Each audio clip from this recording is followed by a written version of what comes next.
నమస్తే. Welcome to social post. నేను మీ మాధురి. ఈ రోజు మనతో పాటు ఉన్నారు కారుమూరి వెంకటరెడ్డి గారు. నమస్తే అండి. నమస్తే అండి. సార్, తిరుమల తిరుపతి లడ్డు చాలా పవిత్రంగా చూస్తాం. ఈ ఆంధ్రప్రదేశ్‌లో ఈ లడ్డు చుట్టూ రాజకీయాలు జరుగుతూ ఉన్నాయి గత కొంతకాలంగా. అసలు ఏంటి? అందులో కల్తీ జరిగిందా లేదా?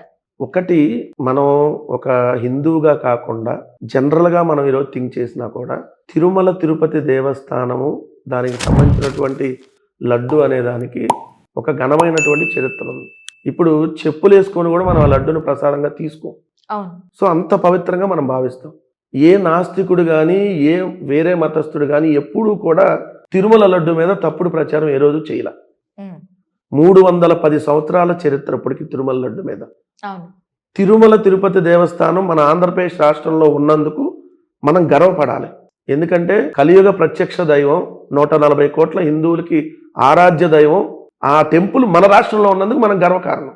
కానీ దురదృష్టం ఏంటి ఇక్కడంటే రాజకీయ పార్టీ తెలుగుదేశం పార్టీగా చంద్రబాబు నాయుడు గారు తన రాజకీయ స్వార్థం కోసం చేసినటువంటి తప్పుడు ఆరోపణలు, ఉన్మాదకర వ్యాఖ్యలు. ఎందుకు నేను ఈ మాట అంటున్నా అంటే చంద్రబాబు నాయుడు గారు అధికారంలోకి వచ్చిన 100 రోజుల తర్వాత ఒక అంశాన్ని ఆయన లేవనెత్తాడు. ఏమని లేవనెత్తాడు, ఎందుకు లేవనెత్తాడంటే మనం 3 రాజకీయ పార్టీలు కలిపి పోటీ చేశాం, చేసిన జగన్మోహన్ రెడ్డి గారిని ఓడిలేమనేది మనకు తెలుసు, అందుకనే ఈవీఎంలు అడ్డం పెట్టుకొని ఎట్టగొట్ట ఓడిచ్చాం, అయినా కూడా 40% ఓటింగ్ ఈ జగన్మోహన్ రెడ్డి గారికి వచ్చింది. సో దీంట్లో ఒక 5-10% తగ్గిస్తే శాశ్వతంగా ఆయన ఇంకా రాడు అధికారంలోకి. సో ఏం చేయాలి, హిందుత్వానికి వ్యతిరేకము అనేటటువంటి ఒక ముద్ర వేసేయాలి.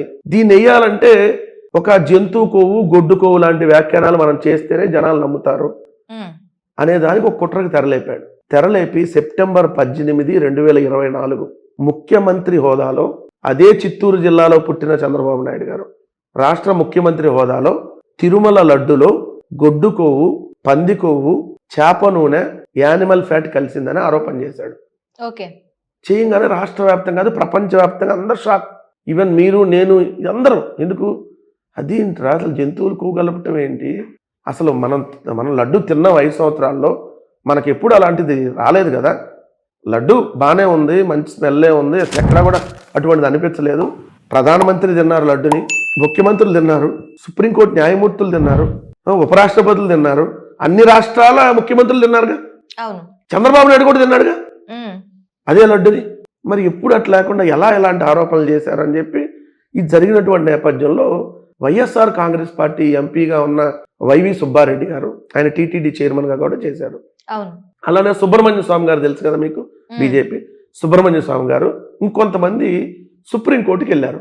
అయ్యా మా లడ్డు మీద, మా తిరుమల లడ్డు మీద ఒక ముఖ్యమంత్రి ఈ విధంగా వ్యాఖ్యానాలు చేశాడు, సో దీని మీద ఏదైతే సుప్రీంకోర్టు ఆధ్వర్యంలో ఒక సిబిఐని వేసి ఎంక్వైరీ చేయండి అని. ఈలోపు చంద్రబాబు నాయుడు గారు ఇక్కడ సిట్ వేసేసాడు. సిట్ అంటే ఎస్ఐటి సిట్ కాదు, మామూలుగా అయితే ఎస్ఐటి సిట్ అంటే స్పెషల్ ఇన్వెస్టిగేషన్ టీం, ఇక్కడైనా సిఐటి సిట్ వేశాడు.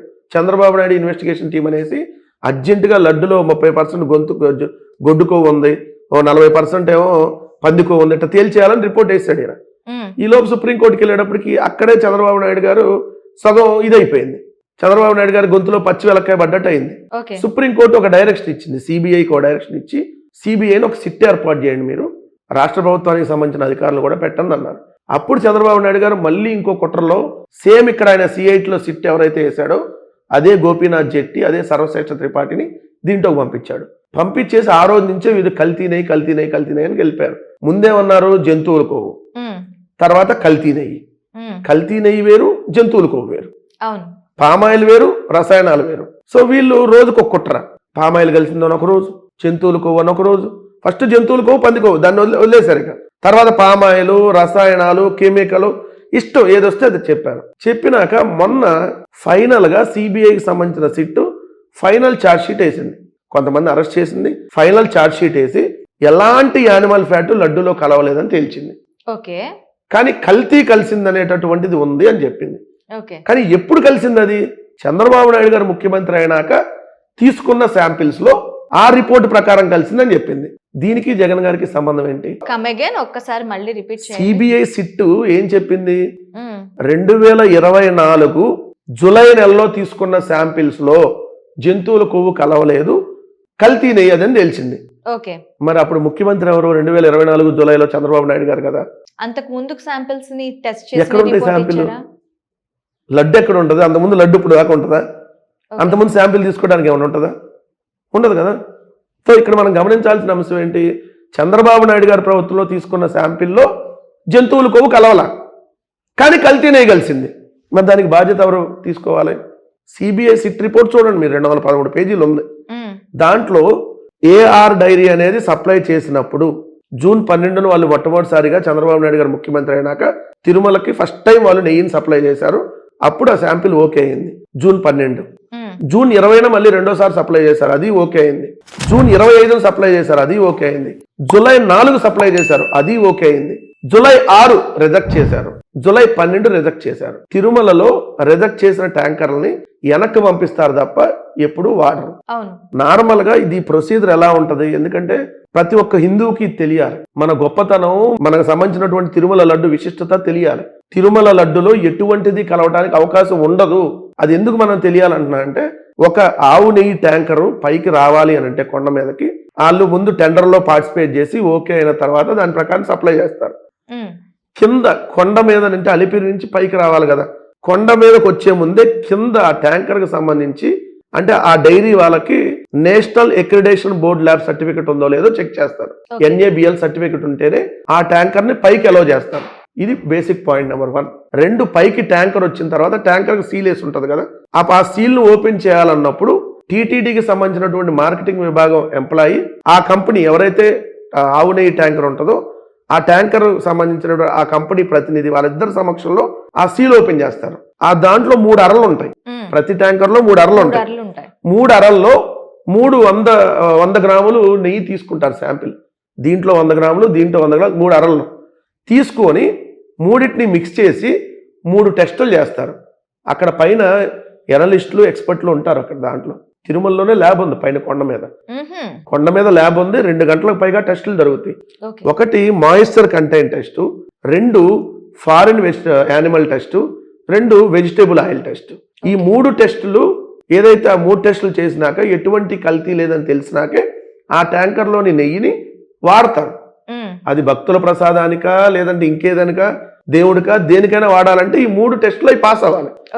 సో జగన్ గారు ఉన్న ఇదే రూలు, చంద్రబాబు నాయుడు గారు ఉన్న ఇదే రూలు, అంతకుముందు ఇంకో ముఖ్యమంత్రి ఉన్న ఇదే రూలు. సో ఈ కలవడానికి అవకాశం ఉంది. ఆ ట్యాంకర్లో ఫెయిల్ అయింది అనుకోండి, చంద్రబాబు నాయుడు గారు ఉన్నప్పుడు 14 సార్లు ట్యాంకర్లు వెనక్కి వెళ్ళినాయి. సో ఇది కల్తీ ఉందని అనుమానం ఉంది, టెస్టుల్లో పాస్ కాలేదని మళ్ళీ దాన్ని ఎక్కడ ల్యాబ్కి పంపించారు, ఇంకా వాడరు, దాన్ని వెనక్కి పంపించేస్తారు వాళ్ళు రిజెక్ట్ చేసి. జగన్ గారు ఉన్నప్పుడు కూడా 18 సార్లు రిజెక్ట్ చేసి పంపించారు. సో అసలు ఇది 100% ఎక్కడ కలవడానికి అవకాశం ఉండదు. కానీ వీళ్ళేమంటారు, కల్తీ, దున్నపోతులకో జంతువులకు. నిన్న మరీ దారుణంగా మాట్లాడుతున్నారు ఇంకొకళ్ళు, బాత్రూంలో ఉండేటటువంటి యాసిడ్ కలిపారని. ఇలాంటి వాళ్ళు ఏం చేయాలి? బాత్రూంలో ఉండే యాసిడ్, అది బాత్రూంలో ఉండే యాసిడ్ అంటే మనం ఇంతే కదా, హార్పిక్ టైప్ ఇవన్నీ అవి కలుపుతారు ఎవడన్నా? వీళ్ళు మనుషులా ఇంకేమన్నా? మానవ జన్మలో పుట్టినాడు, ఎప్పుడైనా లడ్డు మీద ఇలా మాట్లాడా? కడుపుకి అన్నం తినేవాడు ఎవడన్నా తిరుమల లడ్డులో పంది కొవ్వు దున్నపోతుల కొవ్వు అని మాట్లాడతాడా? నిజంగా కడుపు రగిలిపోతా ఉంది. ఇంకొక ఆయన ఉప ముఖ్యమంత్రి, ఆయన సనాతన వేషం వేసుకొని అయోధ్యకి 1,00,000 లడ్డూలు తయారు చేసి పంపించారన్నాడు. మళ్ళీ ఇదే సిట్టి చెప్పింది అయోధ్యకి అట్లాంటిది కలవలేదని. మరి తప్పుడు మాట్లాడినందుకు వీళ్ళ మీద ఏం చర్యలు తీసుకోవాలి? సో ఎట్టి పరిస్థితుల్లో అది కలవడానికి అవకాశం ఉండదు. రాజకీయ స్వార్థం కోసం తిరుమల లడ్డుని ఏదైతే అపవిత్రం దయచేసి చేయొద్దని ఇప్పటికైనా మనుషుల్లాగా వ్యవహరించండి. మనిషి అనేవాడికి పుట్టక ఉంటుంది, మరణం ఉంటుంది. కానీ ఆఖరి వయసులో అన్నా 75 ఏళ్ల వయసు వచ్చింది చంద్రబాబు నాయుడు గారికి. ఇప్పుడైనా మీరు చేసిన తప్పును ఒప్పుకొని తిరుమల వెళ్ళి తలనీలాలు ఇచ్చి, అయ్యా వెంకటేశ్వర స్వామి నేను తప్పు మాట్లాడా, తెలిసి తెలియక మాట్లాడాను, లేకపోతే ఇదిగో పలానా దానికి మాట్లాడా, ఇంకెప్పుడు మాట్లాడని చెప్పానండి. ఇదే పవన్ కళ్యాణ్ వెళ్ళి అదే బాత్రూంలో అక్కడ ఉన్నాయి కదా టెంపుల్స్ దగ్గర, తిరుమలలో గుడి దగ్గర మన మెట్లు గడిగాడు కదా, ఈసారి బాత్రూంలో ఇంకోటి గడిగి పాప ప్రాయశ్చిత్త దీక్ష ఏమన్నా చేయమనండి. తిరుమల లడ్డులో ఎటువంటిది కలవదు. తిరుమల లడ్డు చాలా పవిత్రం, దయచేసి అపవిత్రం చేయొద్దు. మీరు కల్తీ, మీ మనస్తత్వం కలిసి, మీ పార్టీలు కల్తీ, తిరుమల లడ్డు కల్తీ కాదు.